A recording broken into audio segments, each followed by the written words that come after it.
Hi all, ಎಲ್ಲರೂ ಹೇಗಿದ್ದೀರಾ? ಚೆನ್ನಾಗಿದ್ದೀರಾ ಅಂತ ಅನ್ಕೊಂಡಿದ್ದೀನಿ.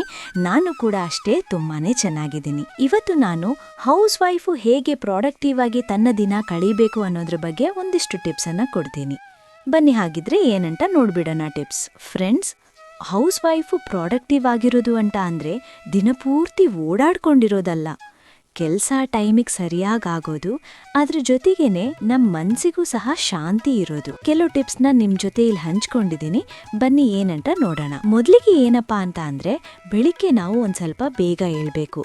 ಬೇಗ ಎದ್ದಾದ್ಮೇಲೆ ಏನು ಮಾಡಬೇಕು? ಮೊಬೈಲ್ನ ಹಿಡ್ಕೊಳ್ಳೋದಲ್ಲ.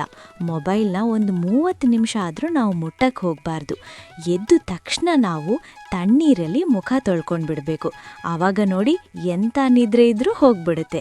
ನಂತರ ನಾವು ಒಂದು ಗ್ಲಾಸ್ ನೀರು ಕುಡಿಯೋದಾಗಿರ್ಬೋದು, ಇಲ್ಲ ಬಾದಾಮಿ ತಿನ್ನೋದಾಗಿರ್ಬೋದು, ಇಂಥದ್ದೇನಾದರೂ ಮಾಡಿಕೊಂಡು ನಂತರ ನಾವು ನಮ್ಮ ದೇಹಕ್ಕೆ ಒಂದು ಸ್ವಂತ ಎಕ್ಸಸೈಸ್ ಮಾಡಬೇಕು. ನಾವು ಬಹಳಷ್ಟು ಹೆಣ್ಮಕ್ಳು ಏನು ಮಾಡಿಬಿಡ್ತೀವಿ ಅಂತ ಅಂದರೆ, ನಾವು ಫಿಸಿಕಲಿ ನಾವು ಕೇರೆ ಮಾಡೋಂಗಿಲ್ಲ. ನಮ್ಮ ದೇಹದ ಬಗ್ಗೆ ನಾವು ನಿಜವಾಗ್ಲೂ ನೀವು ಸ್ವಲ್ಪ ದಿನ ಎಕ್ಸಸೈಸ್ ಮಾಡಿ ನೋಡಿ, ನಿಮ್ಮಲ್ಲೇ ನೀವು ತುಂಬ ಬದಲಾವಣೆ ಕಾಣ್ತೀರಾ. ಏನಂತ ಅಂದರೆ, ನಾವು ಬೆಳಿಗ್ಗೆನ ಹೆಂಗೆ ಸ್ಟಾರ್ಟ್ ಮಾಡ್ತೀವಿ, ನಮ್ಮ ಇಡೀ ದಿನ ಅದೇ ಥರನೇ ಇರುತ್ತೆ. ಕಾಮಾಗಿ ತುಂಬ ಪ್ರಾಡಕ್ಟಿವ್ ಆಗಿ ಇವತ್ತು ನಾನು ಡೇನ ಕಳಿತೀನಿ ಅಂದ್ಕೊಂಡ್ರೆ ನಮ್ಮ ಡೇ ಹಾಗೇ ಹೋಗುತ್ತೆ. ಅದನ್ನು ಬಿಟ್ಟು ಬೆಳಿಗ್ಗೆ ಎದ್ದ ತಕ್ಷಣ ಟೆನ್ಷನ್ ಮಾಡಿಕೊಂಡು ಇವತ್ತು ಏನು ಮಾಡಬೇಕು ಏನಿಲ್ಲ ಅಂತ ತುಂಬಾ ಟೆನ್ಷನ್ ಮಾಡಿಕೊಂಡು ನಾವು ಯೋಚನೆ ಮಾಡ್ತಾ ಇತ್ತು ಅಂತಂದರೆ ನಮ್ಮ ಇಡೀ ದಿನ ಹಾಗೇ ಹೋಗುತ್ತೆ. ನಾವು ಎಷ್ಟು ಕೆಲಸ ಮಾಡಿದ್ರೂ ಮನೇಲಿ ಮಾತ್ರ ಕೆಲಸ ಇದ್ದೇ ಇರುತ್ತೆ. ಹಾಗಾಗಿ ನಾವು ಡೈಲಿ ತುಂಬ ಕೆಲಸ ಇದೆ, ಯಾವ್ದು ಮಾಡಲಿ ಯಾವುದಿಲ್ಲ ಅಂತ ಯೋಚನೆ ಮಾಡೋದು ಬದಲು ದಿನಕ್ಕೆ ಇಷ್ಟು ಕೆಲಸ ಅಂತ ಫಿಕ್ಸ್ ಮಾಡ್ಕೊಳ್ಳೋದು. ಉದಾಹರಣೆಗೆ ಏನಂತ ಅಂದರೆ, ದಿನಕ್ಕೆ ಈ 3 ಕೆಲಸ ಮಾಡ್ತೀನಿ ನಾನಿವತ್ತು ಅಂತ ಅಂದ್ಕೊಳ್ಳೋದು. ಅದನ್ನು ನಾವು ಟಾರ್ಗೆಟ್ ಮಾಡಿಕೊಂಡು ಮಾಡೋದು. ಅದ್ರ ಜೊತೆಗೆ ಏನಂತಂದರೆ, ಎಲ್ಲ ಕೆಲಸನೂ ಪರ್ಫೆಕ್ಟ್ ಆಗಬೇಕು ಅನ್ನೋ ಪ್ರೆಷರ್ ತೊಗೊಳಕ್ಕೆ ಹೋಗಬೇಡಿ. ಯಾರೂ ಪರ್ಫೆಕ್ಟ್ ಇರೋಂಗಿಲ್ಲ. ನಿಮ್ಮ ಕೆಲಸನ ನೀವು ಚೆನ್ನಾಗಿ ಮಾಡ್ಕೊಂಡು ಹೋಗಿ. ನೀವು ಮಾಡೋ ಕೆಲಸ ನಿಮಗೆ ಸ್ಯಾಟಿಸ್ಫ್ಯಾಕ್ಷನ್ ಇದ್ದರೆ ಸಾಕು. ಇಲ್ಲಿ ಯಾರೂ ನಮಗೆ ಬಂದು ತುಂಬ ಚೆನ್ನಾಗಿ ಮಾಡಿದೆ ಅಂತ ಮಾರ್ಕ್ಸ್ ಕೊಡೋಂಗಿಲ್ಲ. ದಿನ ಮಾಡೋ ಕೆಲಸ ಅಂತೂ ನಾವು ಮಾಡಲೇಬೇಕು.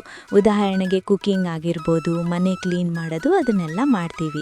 ಅದ್ರ ಜೊತೆಗೆ ನಾವೇನಾದರೂ ವಾರ್ಡ್ರೋಬ್ ಕ್ಲೀನ್ ಮಾಡೋದಿರ್ಬೋದು, ಮತ್ತು ಬೇರೆ ಏನಾದರೂ ಮನೇಲಿ ಡಸ್ಟಿಂಗ್ ಮಾಡಬೇಕು ಅಂತ ಅಂದ್ಕೊಂಡು ವಾರ 15 ದಿನ ಆದ್ರೂ ಮಾಡಿರಲಿಲ್ಲ ಅಂಥದ್ದನ್ನೆಲ್ಲ ನಾವು ಒಂದು ದಿನಕ್ಕೆ ಈ ಒಂದು ರೂಮು, ನೆಕ್ಸ್ಟ್ ಡೇಗೆ ನೆಕ್ಸ್ಟ್ ರೂಮು, ಈ ಥರ ಕೆಲಸನ ಡಿವೈಡ್ ಮಾಡ್ಕೊಂಡು ಮಾಡಿದಾಗ ನಮಗದು ಭಾರ ಅನ್ಸಂಗಿಲ್ಲ ಕೆಲಸ. ಆಮೇಲೆ ನೀವು ಕುಕ್ಕಿಂಗ್ ಎಲ್ಲ ಮುಗಿಸ್ಕೊಂಡು ಬಿಡಬೇಕು. ಬೆಳಗ್ಗೆ ನಾವು ತಿಂಡಿ ಮಾಡುವಾಗ ನಿಮ್ಮ ಮಧ್ಯಾಹ್ನಕ್ಕೆ ಏನು ಬೇಕು ಅನ್ನೋದನ್ನು ಅಲ್ಲಲ್ಲೇ ಮುಗಿಸ್ಕೊಂಡು ಬಿಟ್ಟರೆ ನಮ್ಮದು ಬೆಳಗ್ಗೆದು ಮತ್ತು ಮಧ್ಯಾಹ್ನದ್ದು ಅಡುಗೆ ಎಲ್ಲ ಆಗೋಗ್ಬಿಡುತ್ತೆ. ಅಡುಗೆ ಮನೆ ಚಿಂತೆನೇ ಇರೋದಿಲ್ಲ. ಆಗ ನಾವು ಬೇರೆ ಏನಾದರೂ ಕೆಲಸದ ಬಗ್ಗೆ ಗಮನ ಕೊಡ್ಬೋದು. ಅಡುಗೆ ಮನೆ ಕೆಲಸನೇ ಮುಗ್ದಿಲ್ಲ ಅಂತ ಅಂದರೆ ನಮಗೆ ಬೇರೆ ಏನೂ ಕೆಲಸ ಮಾಡೋಕ್ಕಾಗೋದಿಲ್ಲ. ಹಾಗಾಗಿ ಬೆಳಿಗ್ಗೆನೇ ಎಲ್ಲ ಕುಕ್ಕಿಂಗ್ ಮುಗಿಸ್ಕೊಂಡ್ಬಿಡಿ. Kitchen time save is equal to energy save ಅಲ್ವಾ? ಹಾಗೆ ನಾವು ಬೆಳಿಗ್ಗೆ ಎದ್ದಾಗ ನಮಗೆ ಎನರ್ಜಿ ಜಾಸ್ತಿ ಇರುತ್ತೆ.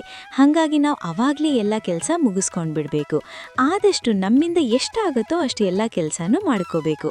ಮಧ್ಯಾಹ್ನ ಒಂದು ಸ್ವಲ್ಪ ಲೈಟಾಗಿ ವರ್ಕ್ ಮಾಡಿ ಇನ್ನೊಂದು ಸ್ವಲ್ಪ ರೆಸ್ಟ್ ಮಾಡೋದು. ಇಲ್ಲ ಅಂತಂದರೆ ನಿಮ್ದೇನಾದರೂ ಹಾಬೀಸ್ ಇದ್ದರೆ ಅದನ್ನು ಮಾಡೋದು. ರೈಟಿಂಗ್ ಆಗಿರ್ಬೋದು ಅಥವಾ ಮ್ಯೂಸಿಕ್ ಕೇಳೋದಾಗಿರ್ಬೋದು, ನಿಮಗೆ ಏನು ಇಷ್ಟ ಇರುತ್ತೋ ಅದನ್ನು ಮಾಡುವಂಥದ್ದು. ಆಮೇಲೆ ಸಾಯಂಕಾಲ ಆಯಿತು ಅಂದರೆ ಮಕ್ಕಳಿಗೆ, ಫ್ಯಾಮಿಲಿಗೆ ಟೈಮ್ ಕೊಡಬೇಕಾಗ್ತದೆ. ಮಕ್ಕಳಿಗೆ ಹೋಮ್ವರ್ಕ್ ಮಾಡಿಸೋದಾಗಿರ್ಬೋದು ಅಥವಾ ಹಸ್ಬೆಂಡ್ ಆಫೀಸಿಂದ ಬಂದ ತಕ್ಷಣ ಅವರನ್ನು ವಿಚಾರಿಸೋದಾಗಿರ್ಬೋದು, ಇದನ್ನು ಸಹ ಎಲ್ಲ ನಮ್ಮದೇ ಜವಾಬ್ದಾರಿ ಆಗಿರುತ್ತೆ ಅಲ್ವಾ?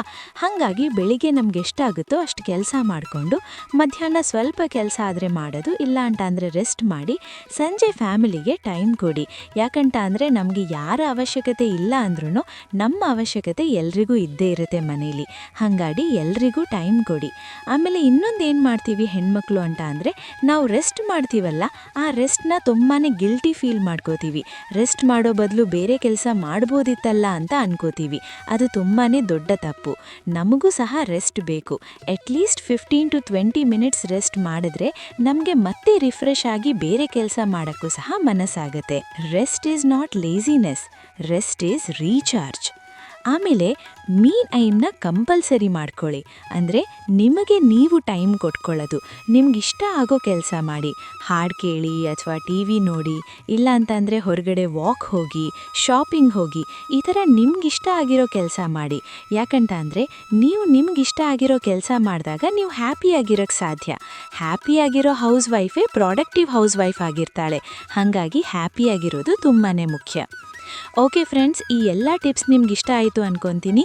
ಇಷ್ಟ ಆಯಿತು ಅಂದರೆ ಒಂದು ಲೈಕ್ ಮಾಡಿ, ಹಾಗೆ ಶೇರ್ ಮಾಡಿ ಮತ್ತು ಕಾಮೆಂಟ್ ಮಾಡಿ. ಹಾಗೆ ನೆಕ್ಸ್ಟ್ ವಿಡಿಯೋದಲ್ಲಿ ಮತ್ತೆ ಸಿಗ್ತೀನಿ. ಅಲ್ಲಿವರೆಗೂ take care. Thank you. Love you all.